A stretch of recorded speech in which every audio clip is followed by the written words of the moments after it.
Chico, ao constatar a existência do dinheiro, quis escapar do negócio.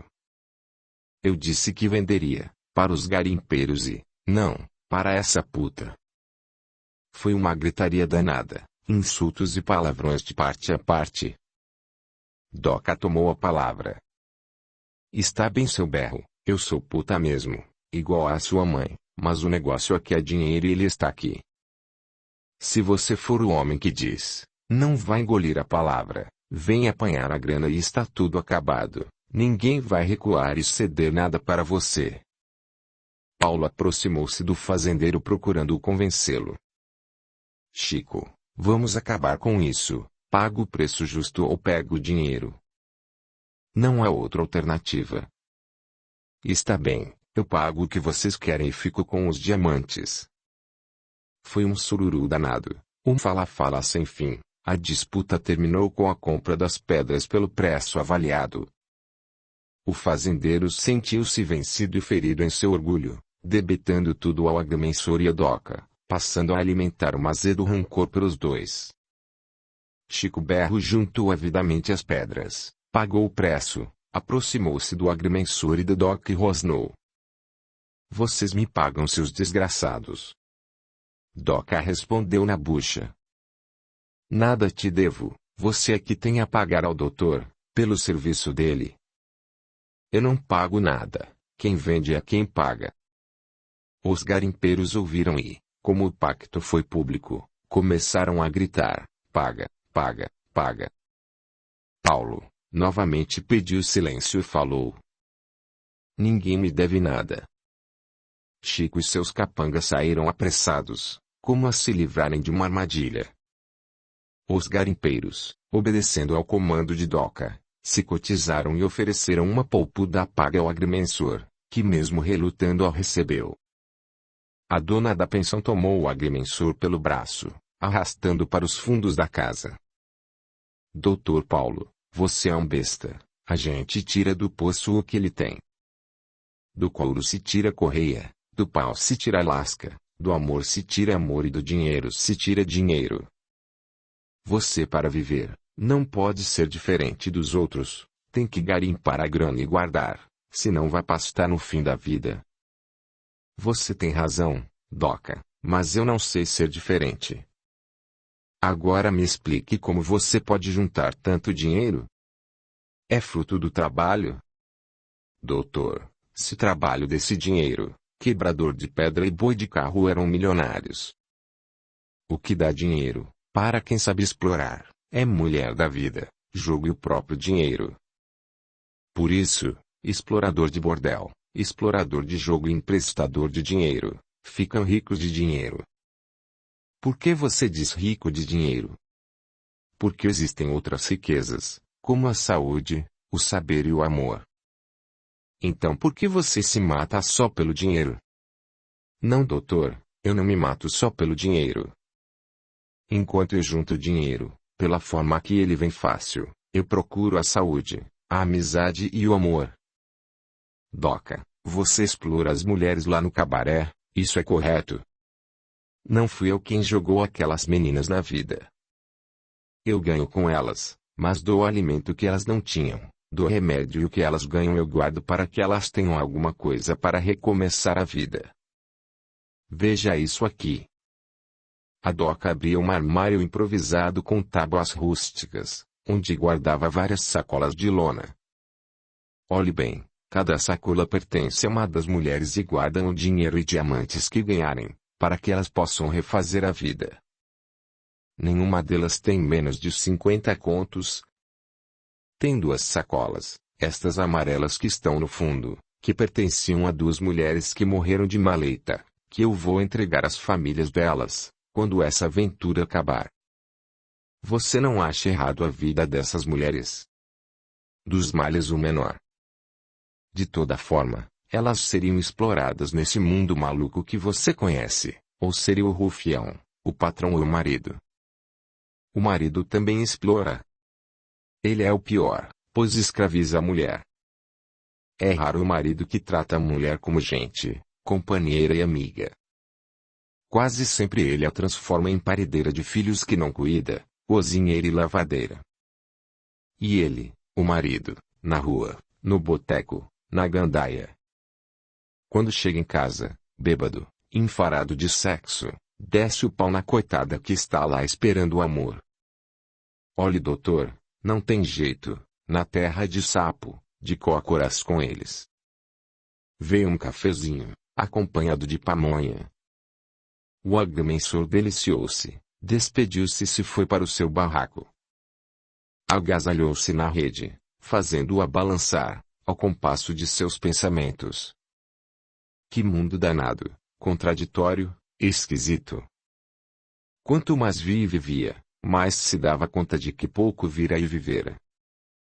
Por que estaria metido naquele novelo de acontecimentos, estranhos e inquietantes, alheios à sua pessoa, sua formação e desejos? Deveria estar na cidade longe daquilo tudo, de garimpos, garimpeiros, diamantes e disputas que não lhe diziam respeito. Por que cruzar os caminhos com Chico Berro, a Doca, o Belchior, o Carcamano e outros? Não gostava daquilo, como e por que estaria ali? Pensando e remoendo os pensamentos, decidiu. Agora tinha dinheiro, iria embora, deixando tudo para trás. Quase adormecendo, foi despertado por alguém que se aproximava. Doutor, o brechó, o maluco, está furioso, jogando pedras nas pessoas e disse que só obedece ao senhor. Paulo, impulsionado por uma força maior que sua vontade, levantou-se e seguiu o mensageiro ao encontro do louco. Belchior estava acuado num canto de paredes, na parte externa de um barracão, um monte de pedras à frente, ameaçando atirá-las nos curiosos. Um cabo de enxada, de guatambu, à mão, como ameaça quem se aproximasse. Paulo aproximou-se temerariamente do louco. Belchior, vamos embora, larga esse pau aí. Não, eu só saio daqui quando os soldados romanos forem embora. E só vou com o doutor Paulo. Mas eu sou Paulo.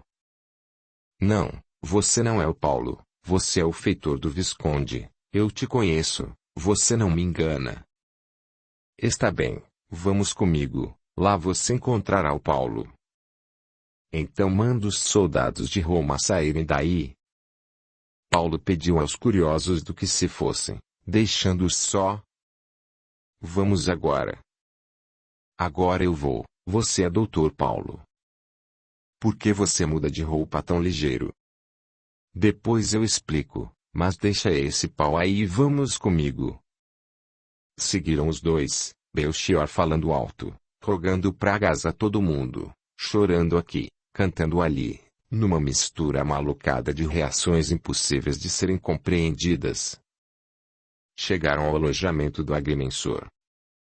Logo após, chegou a Doca, trazendo bolo de arroz e 1 litro de leite, verdadeira preciosidade naquela região. Estendendo a mão para o louco, o convidou. Vamos comer, brechó, você está com fome. Doca, você é puta, mas é mais pura do que as madames dos palácios. Não se avexe, Maria, aquela de Magdala, também era mulher livre, mas nem Jesus a condenou. Como aquele povo, desafiado pelo rabi, não teve coragem de apedrejar a Madalena, eu também não tenho coragem de atirar uma pedra em você. Você é boa, você é a única coisa que presta nesse monturo humano. Está bem, então coma. O louco tomou o leite e o bolo, colocou-os sobre a mesa, como se fosse conviva de um banquete. Comeu e bebeu à farta, parecendo acalmar-se diante dos amigos e da comida. Naquela parafernália desconcertante de acontecimentos, o dia se foi, dando lugar a uma noite enluarada.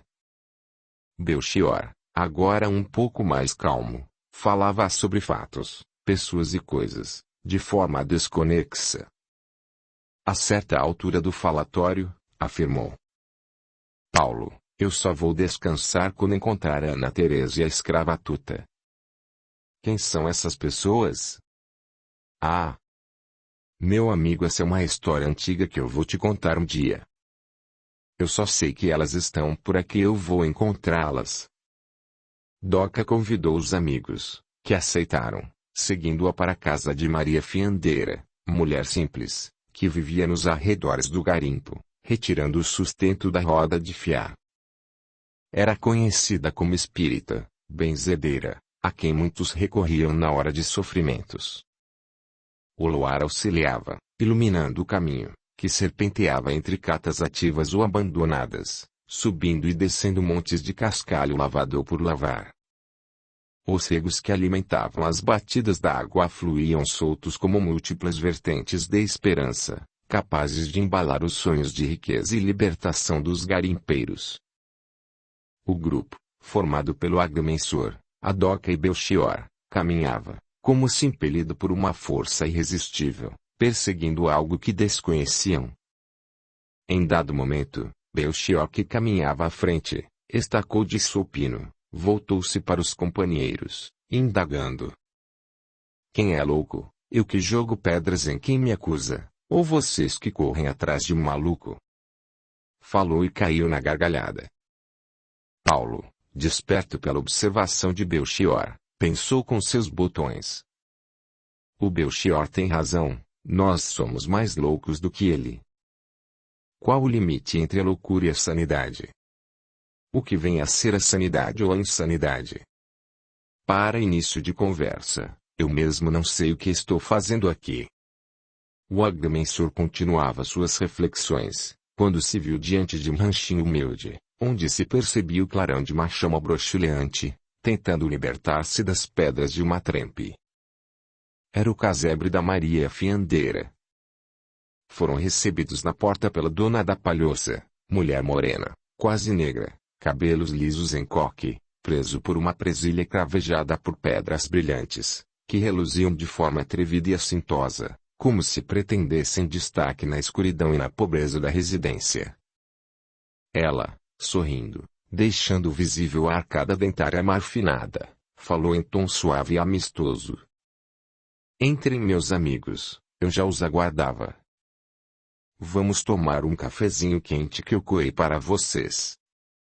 Entraram, sentaram-se em bancos rústicos, enquanto a fiandeira servia o café em copos de lata, brilhantes como prata. Paulo, curioso, olhava tudo. O chão batido, a prateleira de talos de buriti, guarnecida por pratos esmaltados, panelas de ferro e latas, muitas latas vazias aproveitadas como vasilhame. A um canto do cômodo alongado, estava a roda de fiar e o pequeno tear manual, o balaio de algodão cardado, que davam nome e sustento àquela senhora. Como poderia sorrir uma criatura solitária e perdida em tanta pobreza?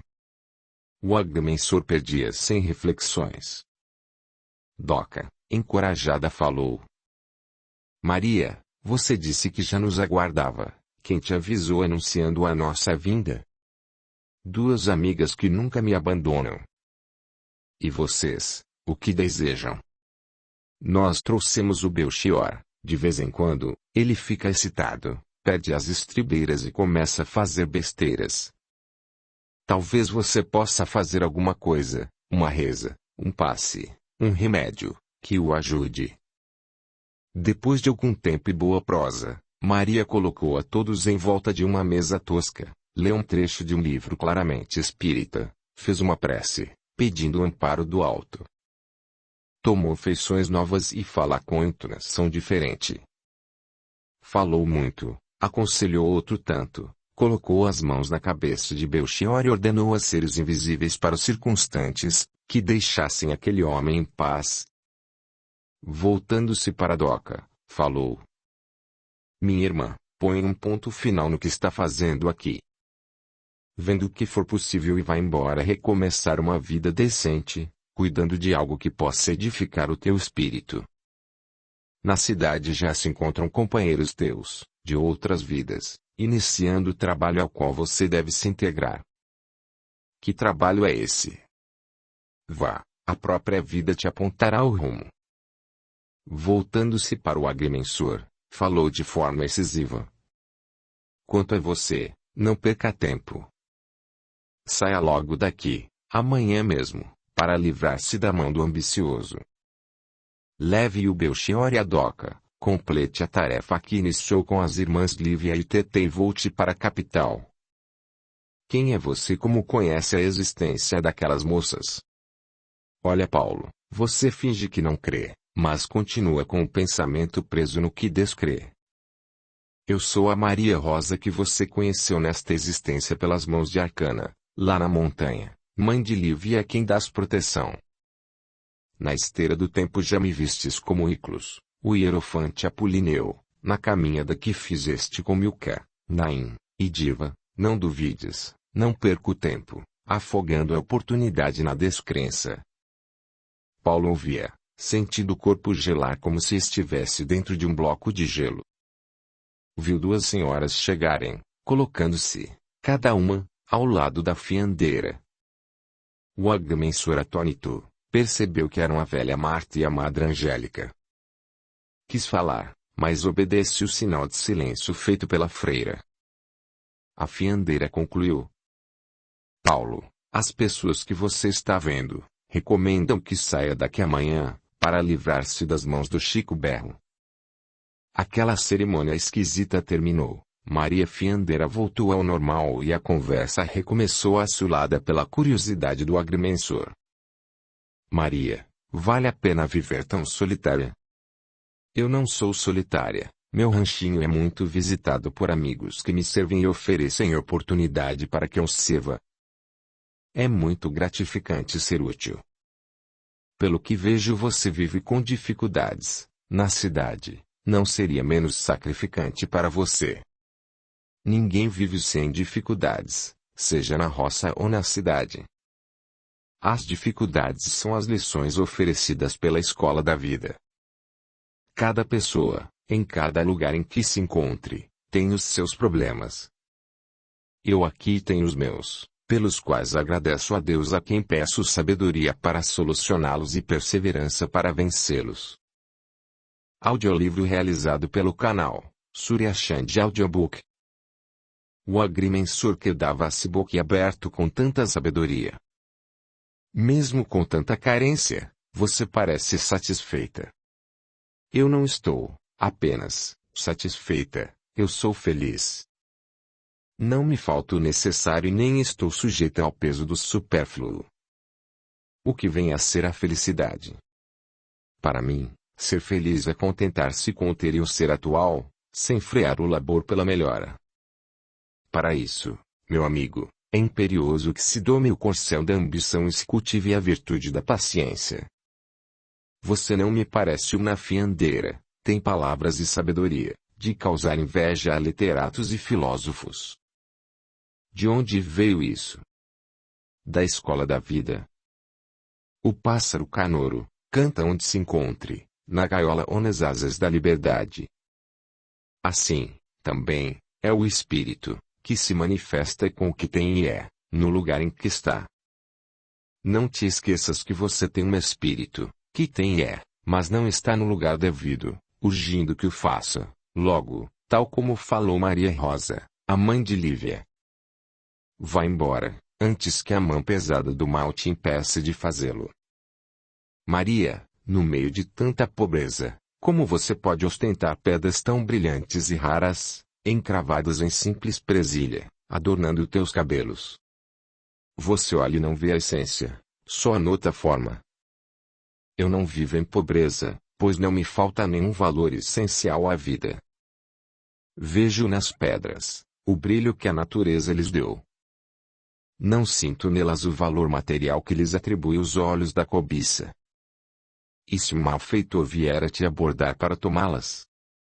Eu as entrego sorrindo, desejando que ele vá e se faça feliz. Eu gostaria de ser como você. E você é, apenas teima em não ser. Enquanto falavam, não se deram conta de que o Belchior calara-se.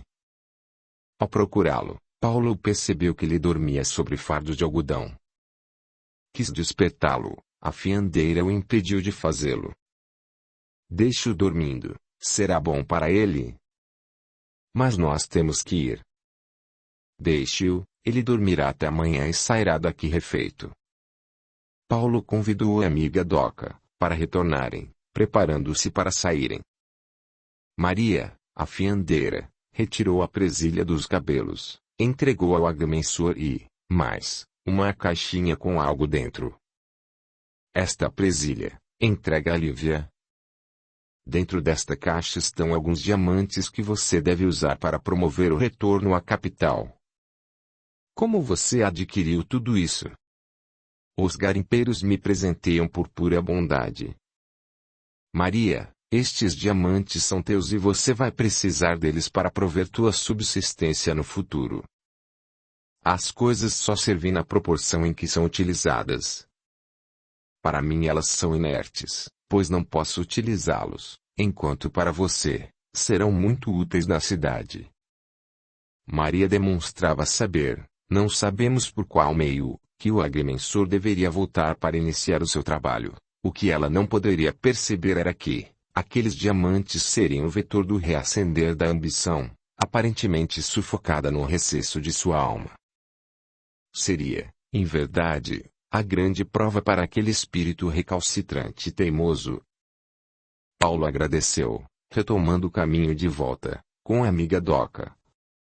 Após alguns momentos de silêncio quase reflexivo, retomaram o diálogo. Doca, a cada momento a vida me reserva um fato ou lição, cada qual mais intrigante ou contraditório. Eu não posso compreender, porque estou sempre no meio de acontecimentos, com os quais não guardo nenhum liame aparente. Estou sempre nos garimpos ou nas glebas, sem que eu tenha interesse por pedras, ouro ou terras. Aqui ou ali eu me encontro metido em sessões espíritas, quando eu não sou espírita. Não é raro eu me encontrar no meio de disputas e confrontos, cujos objetivos e pessoas não me interessam. Por que isso ocorre comigo? Eu não sei, mas deve ter uma razão e o melhor que você faz, é ouvir os conselhos que recebeu, sair daqui e voltar para a capital. E você, Doca, eu acho que já é tempo de sair daqui. Estou pensando nisso. No dia seguinte, Paulo amanheceu com maior disposição. O dia lhe parecia mais alegre. As nuvens corriam no céu azul, transformando-se a cada instante, formando e desformando figuras, ao sabor dos ventos, tal como os sonhos e anseios do homem no veio de seu destino, cujos cordéis não pode comandar. O agrimensor sentiu bater forte a decisão de retornar para o seu próprio caminho. Enquanto divagava, seguia pelo arremedo de ruas, que serpenteavam entre catas, entulhos de cascalho e ranchos erguidos às pressas, que se equilibravam sobre esteios mal aprumados, de madeira roliça, cobertos de palha. Tudo ali parecia fugaz, transitório e impalpável, tal como os sonhos de miseráveis, enxotados de um lado para outro, de garimpo em garimpo, parasitados pelos exploradores de sempre e de todos os lugares, o Senhor da Terra, o Senhor da doutrina, o Senhor da ideologia e o mais impiedoso de todos, o Senhor da cobiça. O Senhor da Terra, cobrando o direito de uso da gleba, o Senhor da doutrina, perdoando pecados, prometendo a salvação, cobrando dízimos e vendendo Cristo a grosso e a retalho. O Senhor da ideologia, aliciando os seguidores, para suster-se e aproveitar-se do poder.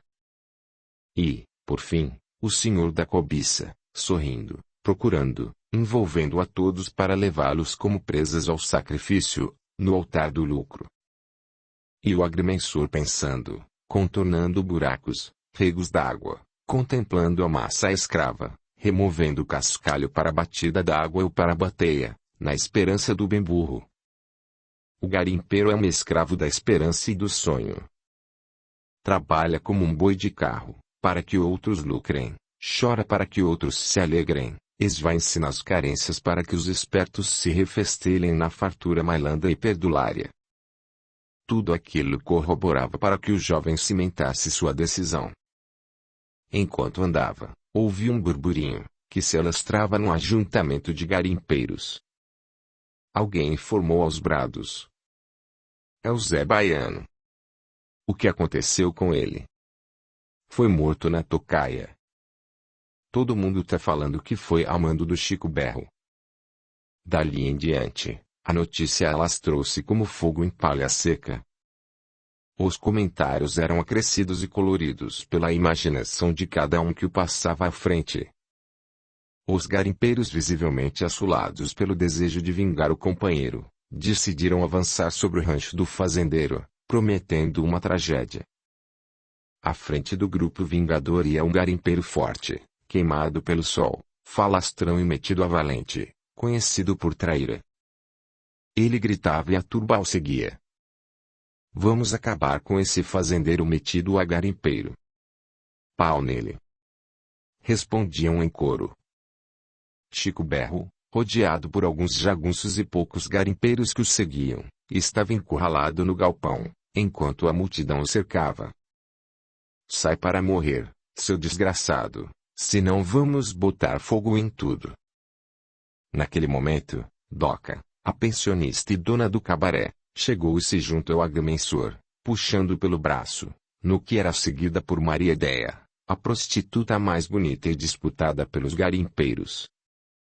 Vamos, doutor, vamos fazer alguma coisa, senão vai ser uma desgraceira.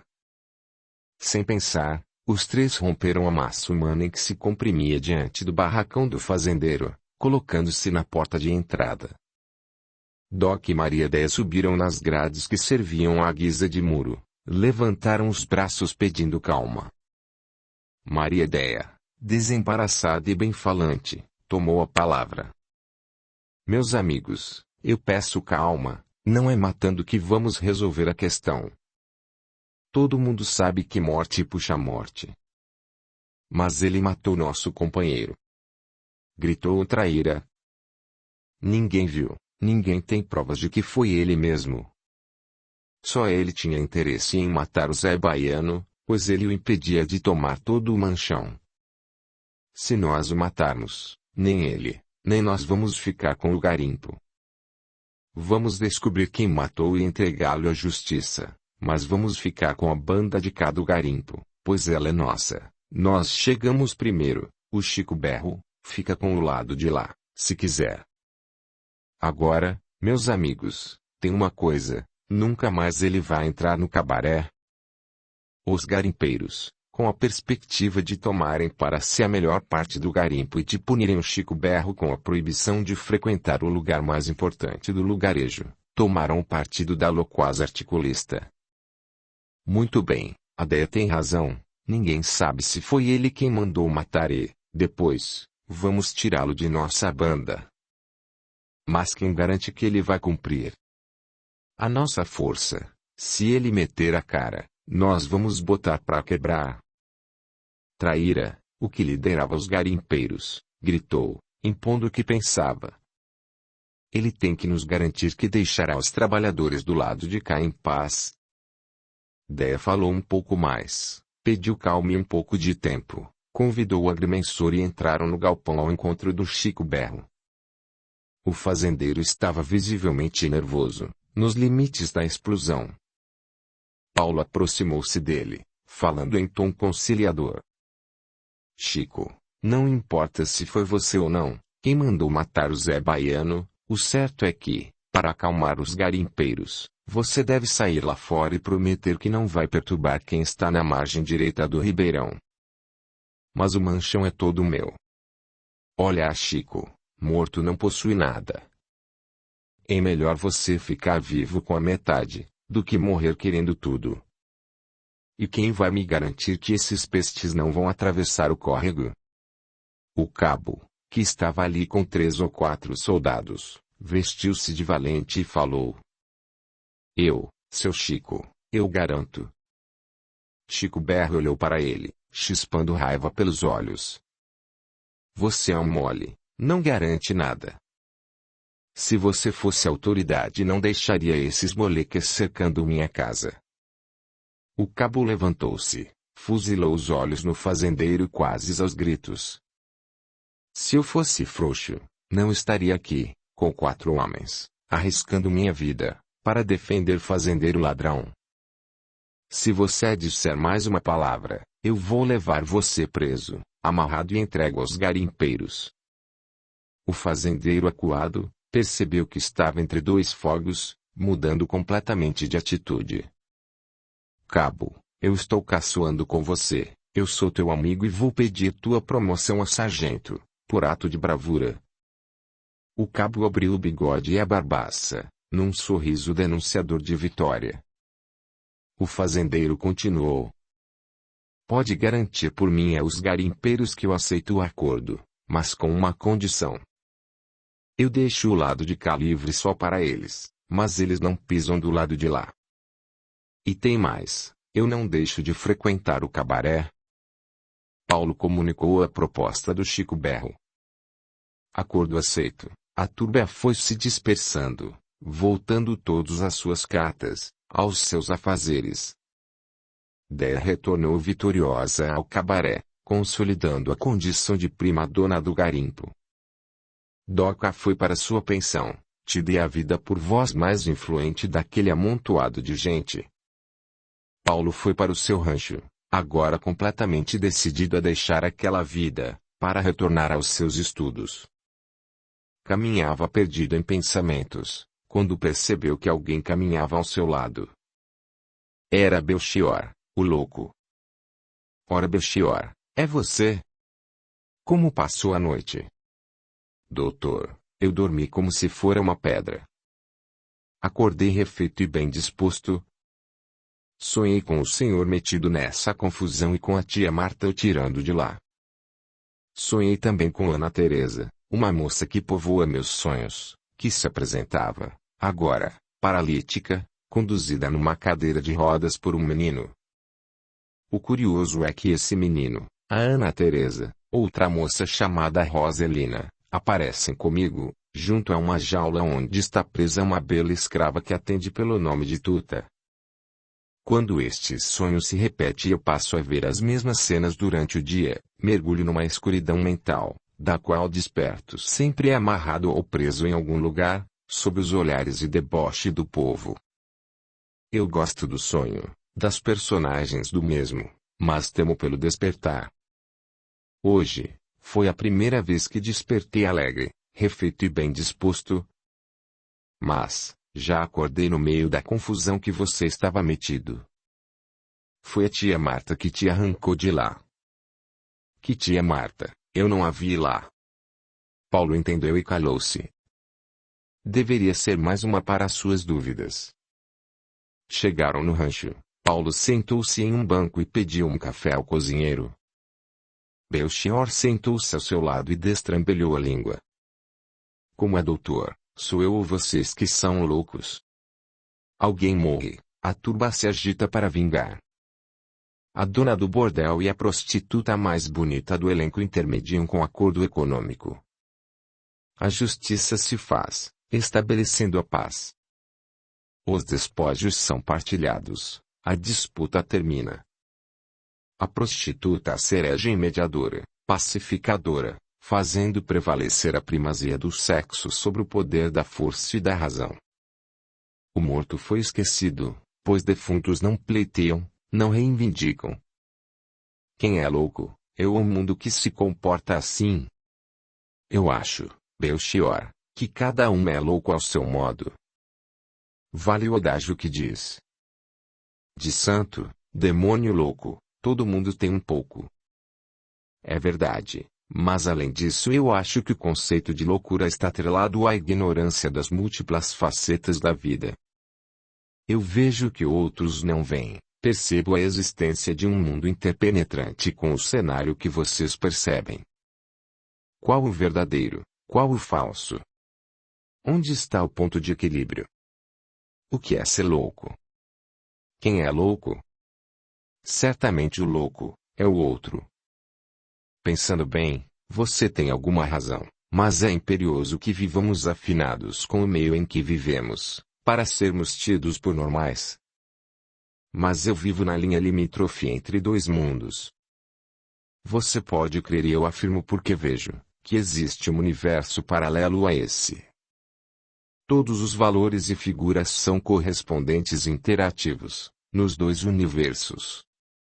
A matéria que existe neste universo, existe de forma correspondente, no universo paralelo, como antimatéria de valor correspondente. As figuras e projeções deste se repetem, no universo paralelo, prevalecendo a figura ou projeção no universo onde vibra a essência ou espírito. Creia que não é raro valores se projetarem de um ao outro universo, pelo simples desvio vibracional do campo magnético, comandado pelo princípio inteligente, ou espírito, que está adstrito às leis que regem o equilíbrio universal. O equilíbrio entre esse universo se faz, pela transformação de valores, tal como ocorre no princípio dos vasos comunicantes. Por isso, meu caro doutor, muitas pessoas, mais do que você pensa, desaparecem, caindo no universo paralelo. Bem, meu amigo, não posso negar-lhe criatividade e uma certa inteligência, mas para este universo, você é normal e, por isso, pode ser catalogado como louco. Paulo, você é uma das poucas pessoas que tiveram a paciência de me ouvir nessa vida. Por isso, um dia, eu quero falar-te sobre o louco e a loucura. Agora, vou continuar a minha busca, para reencontrar Ana Teresa, Rosa Helena e a escrava Tuta, para que eu possa recomeçar a caminhada de libertação. A loucura já começou a dominar tua mente. Como você pode encontrar sonhos, pessoas que não existem? Meu amigo, engano seu. Essas pessoas existiram e se encontram reencarnadas e eu vou reencontrá-las. Paulo percebeu que o Belchior começava um processo de citação, por isso mudou o rumo da conversa. Volte à casa de Maria Fiandeira, os passos dela te fizeram bem. Quanto a mim, vou preparar o meu retorno à sede da comarca. Está bem, cada um caminha o seu caminho, mas não te esqueças, meu caro doutor, que as águas encontram-se no mar. Hoje ou amanhã, de um jeito ou de outro, nós nos encontraremos no insondável oceano da vida. Belchior terminou a sua estranha e singular profecia, despediu-se e saiu pela rua que serpenteava entre os amontoados de cascalho e aquele arremedo bagunçado de vila. Os barracos se erguiam escorando-se uns nos outros, numa engenharia duvidosa do equilíbrio, como a se pedirem, mutuamente socorro para susterem-se de pé. As portas de entrada de uns misturando-se com as cozinhas dos outros, os aposentos de dormir devassados pelas aberturas do pau a pique, a intimidade anulada pela promiscuidade, o amor e o corpo à vista, denunciando o abandono dos valores, sistematizadas pelos costumes impostos pela volúpia passageira, por uma fortuna escorregadia, difusa como a fumaça que se dissipa no ar. Paulo anotava tudo, enquanto caminhava, sem saber ao certo para onde ia, apenas caminhava. Num dos contornos do caminho que volteava o barranco marginal do córrego, um amontoado quase agigantado de cristais leitosos, descartados para o uso comercial, chamou a atenção do pensativo andante. Certamente a natureza, na sua teimosia transformadora, havia elaborado por milhões de anos para talhar aquelas pirâmides cristalizadas de quartzo, ali rejeitadas por ausência de perfeição na lineidade, cuja transparência, para ser alcançada, demandaria, ainda, outros tantos milhões de anos. Para que tanta demora na elaboração das formas, no aperfeiçoamento dos conjuntos aglomerados, na transformação dos elementos? Para o que e para quem tanto labor? Qual a métrica de mensuração dos valores da natureza? O agrimensor se questionava. Quais as leis que orquestram a sinfonia do ser e do existir? Porque a desordem da explosão, antecedendo os esforços milenares da reassociação dos elementos, para a formação de novos aglomerados. Porque a devastação dos terremotos, vendavais, maremotos, para um novo reordenamento das formas. Porque a desordem anulando a ordem, para ao depois entregar-se ao imperativo do reordenamento. Porque o contraditório quase impositivo no ordenamento universal. O agrimensor não podia compreender o nascer para morrer, a perdição quase imposta, para o milagre da salvação. Enquanto encontrava-se emaranhado nessas conjecturas desconcertantes, percebeu que alguém se colocava em seu caminho impedindo-o de prosseguir. Era a Madre Angélica. A freira colocou o indicador sobre os lábios em sinal de silêncio, enquanto falou claro, como se fosse dentro dos ouvidos do jovem. Paulo, não existem contradições na obra da criação. A contradição está dentro de você, por não aceitar a evidência. No teu juízo de valor é necessário que você anote que a métrica divina não pode ser aferida pela métrica humana. Aí está a causa da incompreensão que te conduz à descrença. Agora que encontrastes o Belchior, deixe tudo isso e volte para o teu caminho. Madre, quem é você, onde mora? Isso não importa, volte, eu repito, para o teu caminho. Paulo, atônito, viu a tia Marta aproximar-se, sorrir e, sem nenhuma palavra, tomar a mão de Madre Angélica e desaparecerem como se fosse um relâmpago. O agrimensor questionou consigo mesmo. Por que esses fatos ocorrem comigo? Que diabo fiz eu para viver nos meandros de tantos fatos desconcertantes? Será que a Madre Angélica existe de parelha com a tia Marta, ou tudo não passa de uma exaltação mental? Ou serei eu um louco e o Belchior o são? Paulo retornou ao cenário de suas andanças. Lá embaixo, o ribeirão, antes cristalino e puro, agora se mostrava turvo, entulhando, quase afogado na lama. Os espaços disputados pelos garimpeiros, para a lavagem do cascalho, no ato quase mecânico de sacudir e bater a peneira, na esperança sempre adiada de ver surgir a gema, o diamante, a riqueza, a libertação da pobreza. O agrimensor, reflexivamente, era trazido de volta ao emaranhado de seus pensamentos. Aqui, pensou ele, o homem mata a natureza perseguindo o sonho, enquanto a natureza afoga o sonho na desilusão, no cansaço ou na exploração do próprio homem. A água está morta, poluída, o homem também vai morrer, explorado ou desiludido. Um pouco acima, um fio de água pura e cristalina descia do nascedouro nas encostas, jogava-se de quebrada em quebrada, até aquietar-se no leito da corrente maior, temendo em conservar-se pura, de mistura água turva pela ação predadora dos garimpeiros. O esforço era inútil, logo o fio d'água límpido se igualava no lodo e na lama. É assim com tudo na vida, concluiu o jovem. O bem será sempre tragado pelo mal, o justo anulado pelo injusto, na ação predadora do homem. Alguém que falava dentro de seus ouvidos, o chamou novamente de volta à razão. A voz era de Madre Angélica, que embora falasse, não se fazia visível. Não, meu amigo, o bem jamais será tragado pelo mal, pois a sua prevalência, afinal, triunfará, basta saber avaliar os resultados. Olhe para a tua direita, lá no alto e tu verás a água pura da nascente, trazendo a vida, neste cenário de aparentes contradições. O jovem voltou-se para o local indicado e constatou que, na nascente que brotava no alto da elevação, várias pessoas enchiam vasilhas, predominantemente latas e cabaças para o consumo doméstico. Os homens levavam 2 latas grandes penduradas num cabo de madeira equilibrado aos ombros, como pratos de uma balança de braços. As mulheres equilibravam latas ou cabaças na cabeça, colocadas sobre trouxas, num equilíbrio digno dos melhores circos. O agrimensor permaneceu por algum tempo avaliando aquele leva e trás de formigueiro, conduzindo o precioso líquido. Por fim, restou uma jovem com 2 cabaças médias, já cheias, colocadas de lado, enquanto ela parecia descansar, desatenta, sentada numa pedra. Paulo aproximou-se da moça, até colocar-se a poucos passos. Ela era bela, embora desse mostras de maltrato.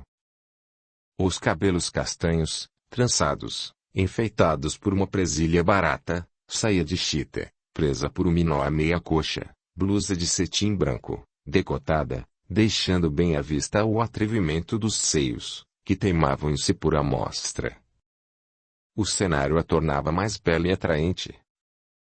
A água caindo, salpicando nas pedras, gargalhando soltas ao veio da corrente, a quaresmeira em flor realçando o contorno das quebradas, o sol teimoso, rompendo as nuvens para refratar seus raios no espelho d'água. A bela, mais bela e o jovem a contemplá-la. Será que o mundo está perdido? Lá embaixo, na água toldada, a garimpeirada grita palavrões, gargalha, pragueja, bebe cachaça para animar e deita no cascalho para descansar. O contraste é gritante. A água limpa, potável, debochando da lama suja lá embaixo, até misturar-se com ela na igualdade da sujeira.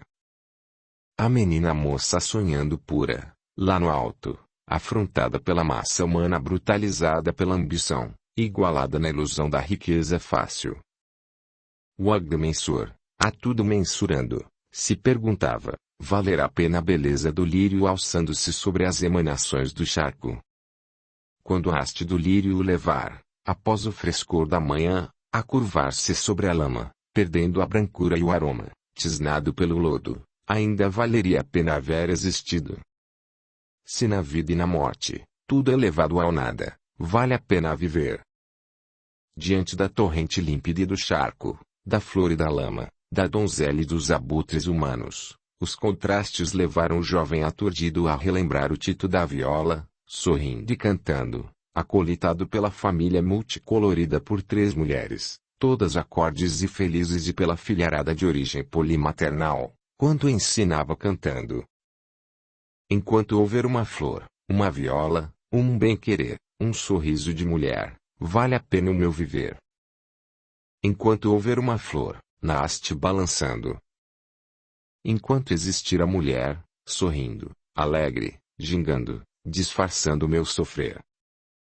Mesmo no campo queimado, na cobiça, no ódio aumentado, mesmo no suor e na dor, vale a pena o meu viver. Enquanto houver uma flor, um sorriso de mulher, no perfume e no amor, vale a pena viver. O jovem despertou de suas lembranças. O charco estava lá embaixo. A nascente pura, pouco acima. O bruto, lá no lodo, a bela, ali, à sua frente. O contraste a tornava mais bela e a beleza fazia mais perigosa e atrevida. O jovem extasiado e a menina quase em deboche o chamou à realidade. O que foi? Você tá vendo o bicho? Não, eu estou vendo uma bela. Qual é teu nome? Pra aqui? Aqui não faz diferença, aqui só conta carne e o dinheiro ou a força bruta. Eu não tenho dinheiro, não tenho força e não vendo a carne, por isso, pra que nome? Eu acho que você tem mais que isso. Você é inteligente e bela, você é mulher. Por isso quero saber teu nome. A jovem sorriu, misturando um certo deboche com a vaidade assolada pelo elogio. Levantou-se, tomou as cabaças nas mãos, olhou firme e resoluta para o agrimensor. Eu me chamo Marlene, mas se você é caçador, não se bote para o meu lado, pois eu não sou caça. Não, Marlene. Eu não sou caçador, sou apenas mais um passando por esta aventura danada do garimpo. Eu já sei quem você é, o Paulo, o esperto da cidade. Ninguém me enrola, eu sei que todos querem se aproveitar. Você está enganada, eu não quero me aproveitar de nada. Paulo quis auxiliá-la a levar as cabaças d'água, ela se esquivou e saiu ligeira como uma gazela, deixando-o surpreso na poeira da estrada.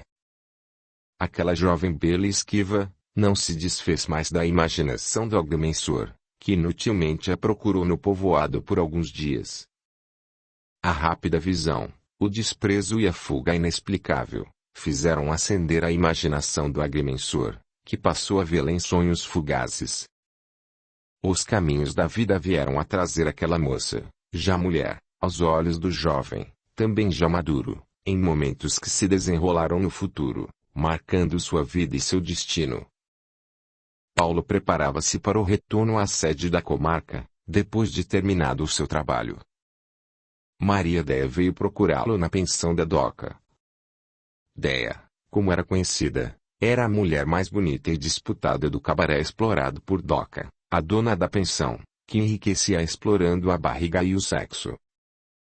Dea, além de atraente, não escondia um certo traquejo da vida. Era alegre, comunicativa, expressando-se com desembaraço, dando mostrar-se de algum conhecimento. Sem nenhuma cerimônia ela abriu a porta do quarto do agrimensor, entrando sem pedir licença. Posso entrar? Você já entrou. Ela deu uma gargalhada cheia de malícia e deboche, como se nada no mundo a fizesse corar. No garimpo, meu caro doutor, todo mundo é solteiro. Mas eu sou solteiro de verdade. É porque quer. Doca, que também entrou no quarto, meteu a colher na conversa. É solteiro porque não é besta, pois o casamento é peia para o homem e grade para a mulher. É, mas todo mundo quer estar na peia ou na grade, replicou a Dea. Afinal, Dea, o que você deseja? Paulo, eu já arranjei alguns trocados nesta vida maluca que vivo, quero tirar daqui, colocar em um banco, para ficar seguro. E o que tenho eu com isso? Eu preciso de um favor seu.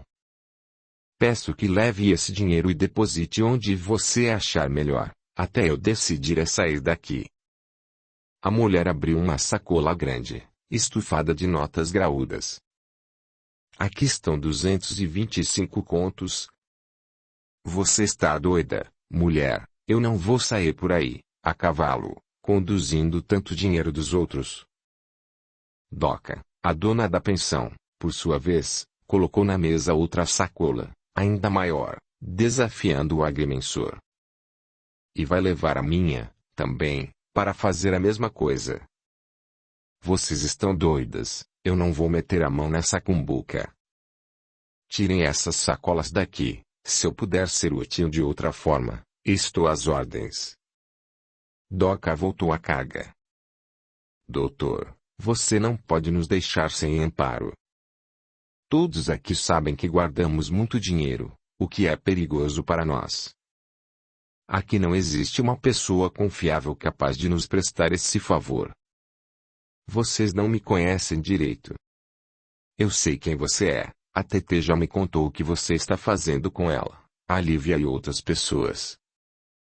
Para que você fique sabendo, a TT é minha prima. Conversaram por mais tempo. O agrimensor quis conhecer melhor aquelas mulheres. Dea, você é esperta, cativante e demonstra ter estudado. De onde você veio, onde estudou e por que está aqui nessa bagunça sem lei e sem limites? Minha família é de Minas.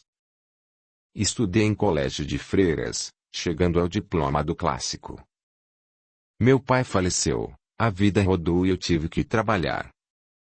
Aí começou tudo, os patrões, os chefes, os protetores, as cantadas.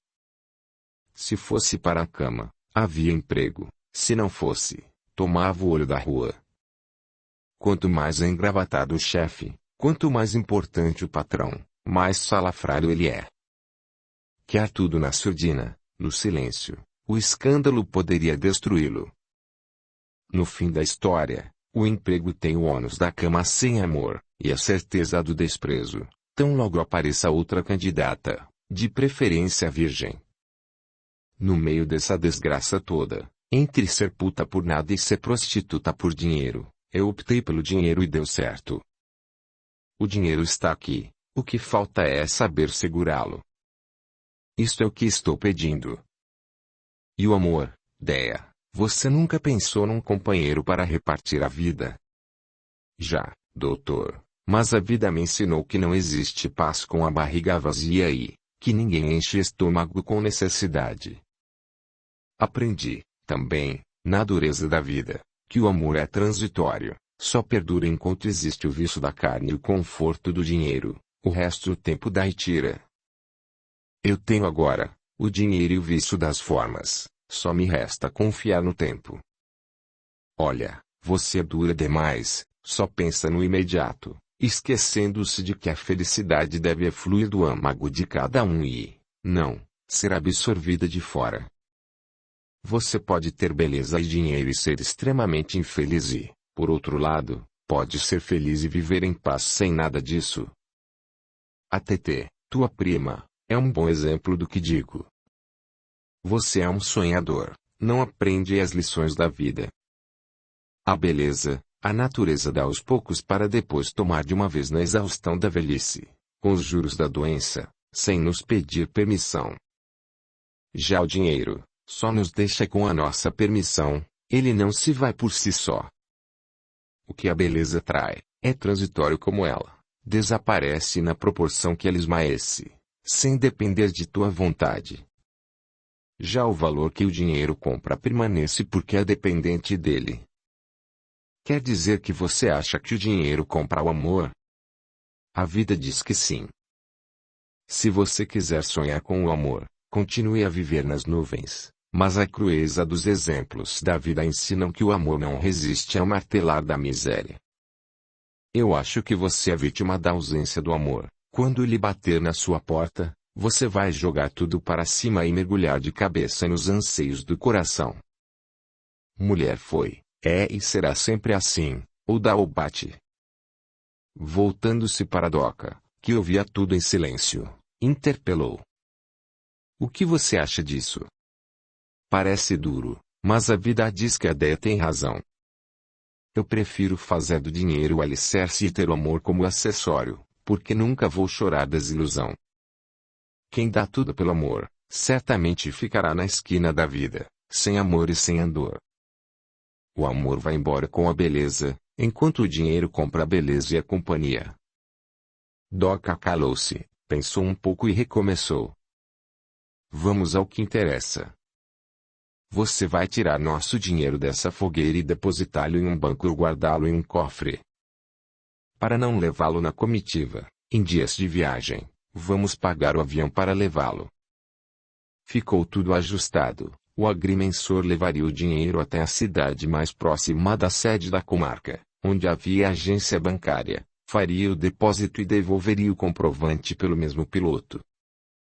O agrimensor, enquanto aguardava o avião, preparava a comitiva para levar de volta a sua tralha de trabalho à sede da comarca.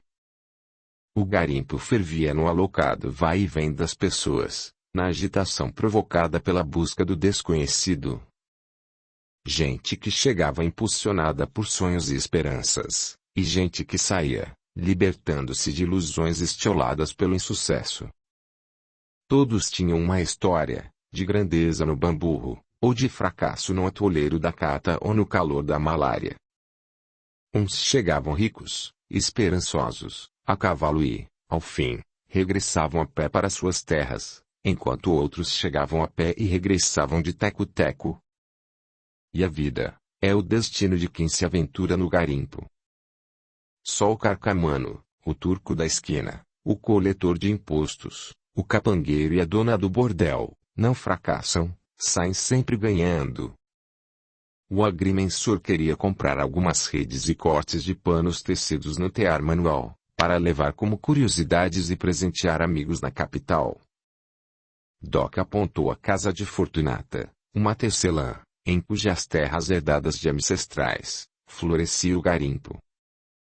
A Fortunata tece, e faz redes, lá você vai encontrar o que deseja. O agrimensor levado pela Doca, foi à fazenda de Fortunata, última fronteira de resistência à marcha predadora dos garimpeiros. A mulher veio recebê-los com alegria, como se fossem velhos conhecidos. Era uma mulata forte, sapicada pelo sol, endurecida pela vida bruta que vivia.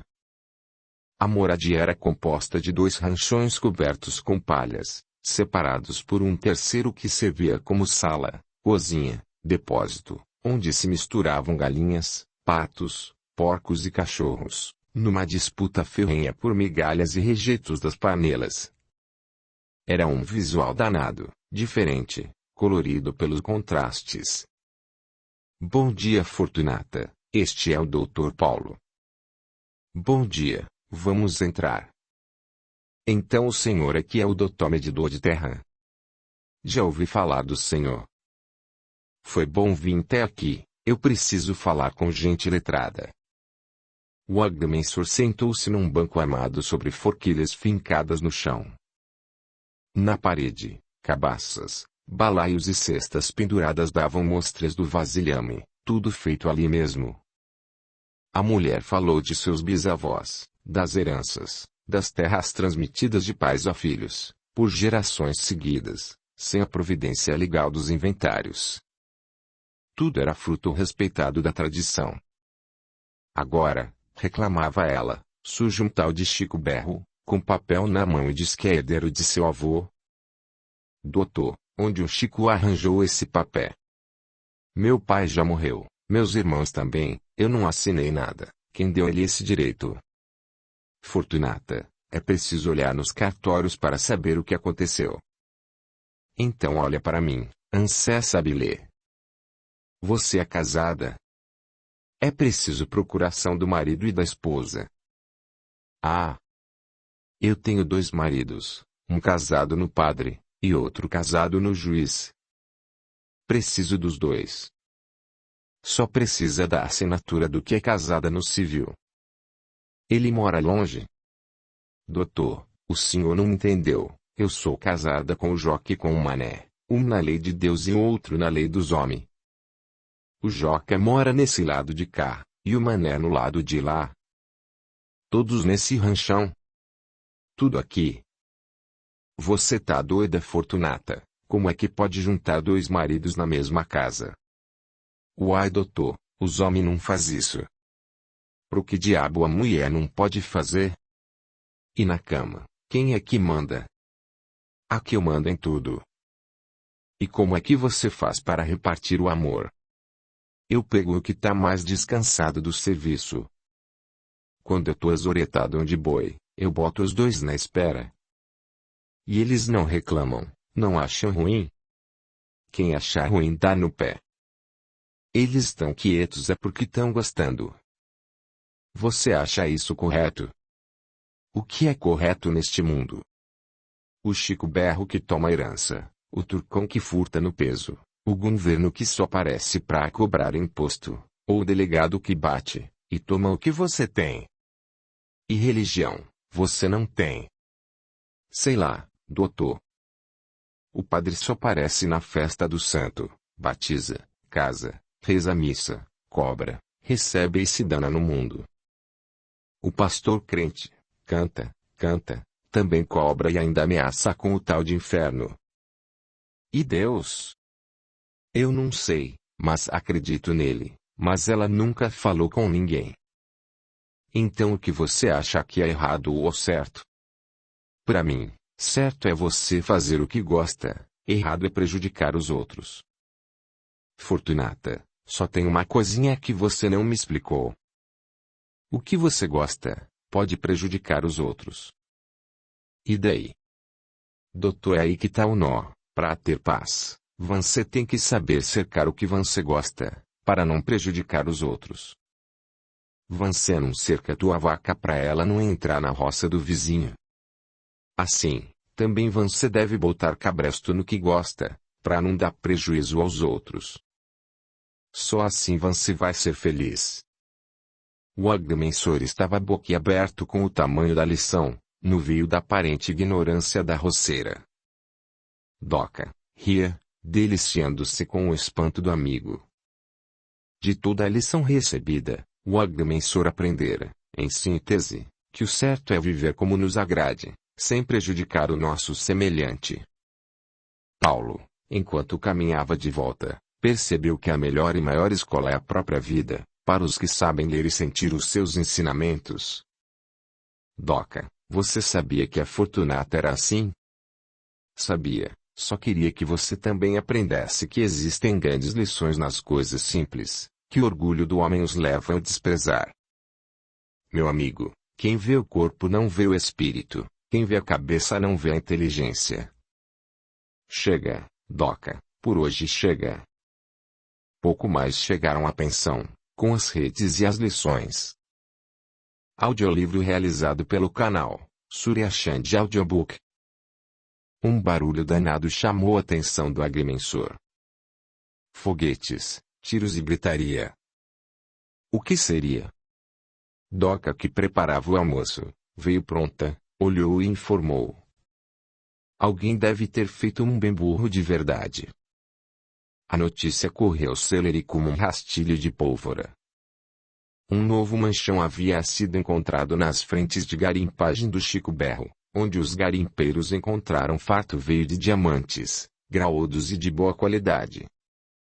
Mais de 200 pedras acima de 2 quilates, já estavam nas mãos do Chico Berro, segundo o comentário do povo, embalado pela inveja. Numa roda de fuxiqueiros do que se formou em frente à pensão, o disse fervia solto. Você já sabe? O Chico Berro recebeu dos meia-praças mais de quilo de pedras tipo exportação.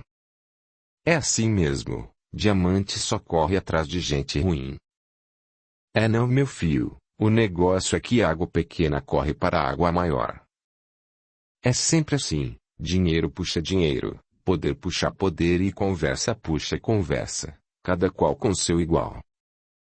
Sentenciou Serafim, nego velho filho de escravos, que vivia oferecendo raízes e garrafadas para tudo, até para a feiura.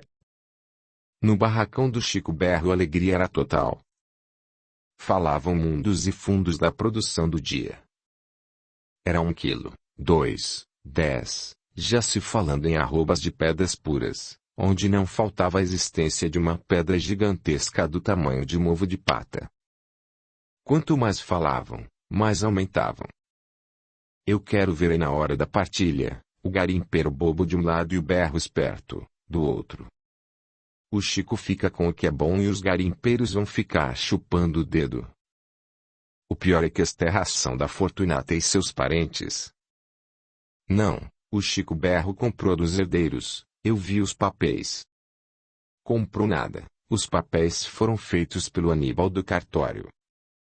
E o fala-fala continuava, malhando o Chico e aumentando a sua riqueza e colocando os garimpeiros como espoliados. Paulo, completamente desinteressado por tudo aquilo, acelerou os preparativos para o retorno à sede da comarca, visando a mudança definitiva para a capital. Desejava completar os estudos, impelido por uma força indefinível para um cenário de fatos que não sabia precisar. Quer apoiar o canal? Seja membro. Com apenas 8 ou 30 reais por mês, você estará apoiando o meu trabalho, e poderá cancelar no momento que desejar. E também pode fazê-lo através de PayPal. Gratidão. Capítulo 3. Uma visão do passado.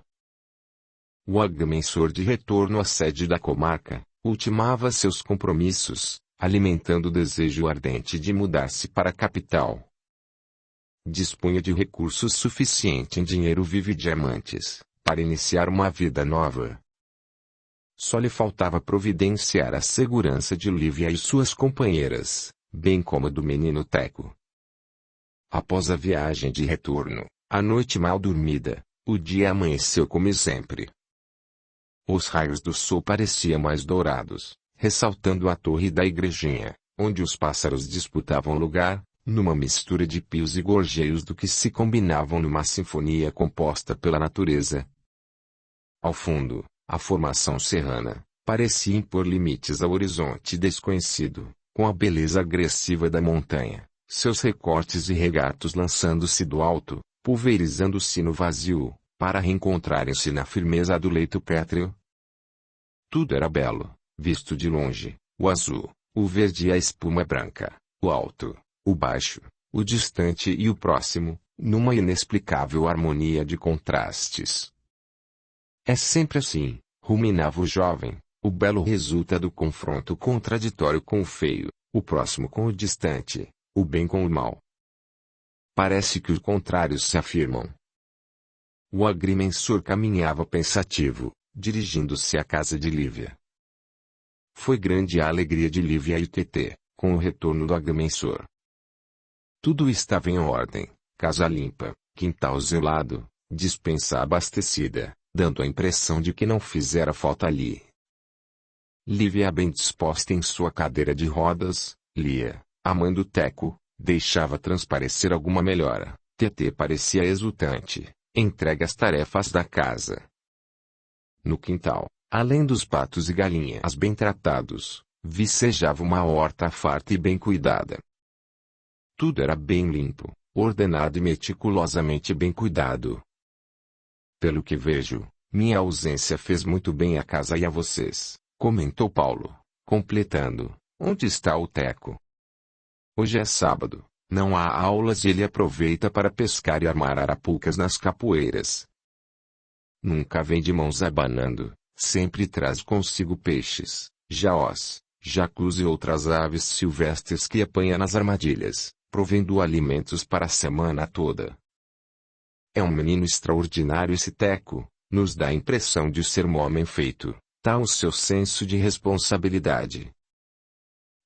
Paulo, ele toma-se a responsabilidade da casa, faz compras, arruma tudo, cuida de detalhes e está sempre por perto para servir.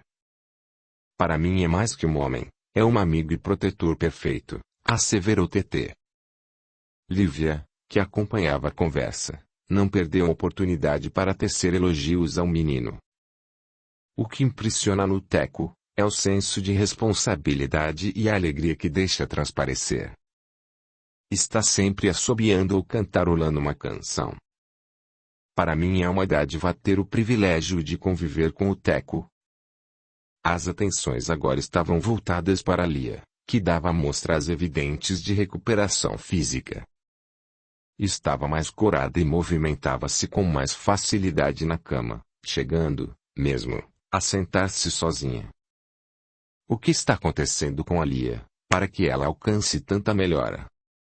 Paulo, um grupo de médiuns do Centro Espírita, fazem uma reunião semanal aqui em casa. Quando a tia Marta aparece, aconselha remédios, faz passes e o resultado é esse que você está vendo. Eu não sei porque estou sempre metido no meio de pessoas e fatos espíritas, logo eu que não creio em espíritos. Paulo, você tenta mentir para si mesmo, pois eu sei que você acredita. O orgulho intelectual é que te impede de confessar essa certeza. Não, eu não acredito, mas como não me fazem nenhum mal, não os repilo. Aliás, os espíritas kardecistas são afáveis, nada impõe, sendo fácil e até prazeroso conviver com eles. Pois é, meu amigo, creia ou não, a Lia está em franca recuperação, graças aos espíritos, cuja existência você nega. TT trouxe o café, servindo a todos, com a presteza de sempre. Logo a seguir passou a relatar ao amigo o que se passava. Contou que numa das reuniões de preces que faziam costumeiramente em casa, apareceu totalmente materializado, o espírito de Arcana, velho conhecido do agrimensor, anunciando que o grupo seria auxiliado por Madre Angélica, o que de fato começou a acontecer, com o aparecimento habitual da religiosa, logo após a prece de abertura. A melhora de Lia se tornou evidente, iniciando um clima de alegria que empolga a todos. Hoje Lia já se movimenta, chegando mesmo a ensaiar os primeiros passos. O agrimensor conversou com todos, demonstrando surpresa com o que via naquele lar, aparentemente empolgado por sofrimentos. Ao contrário, todos demonstravam alegria e convicta resignação diante dos fatos que eram levados a vivenciarem.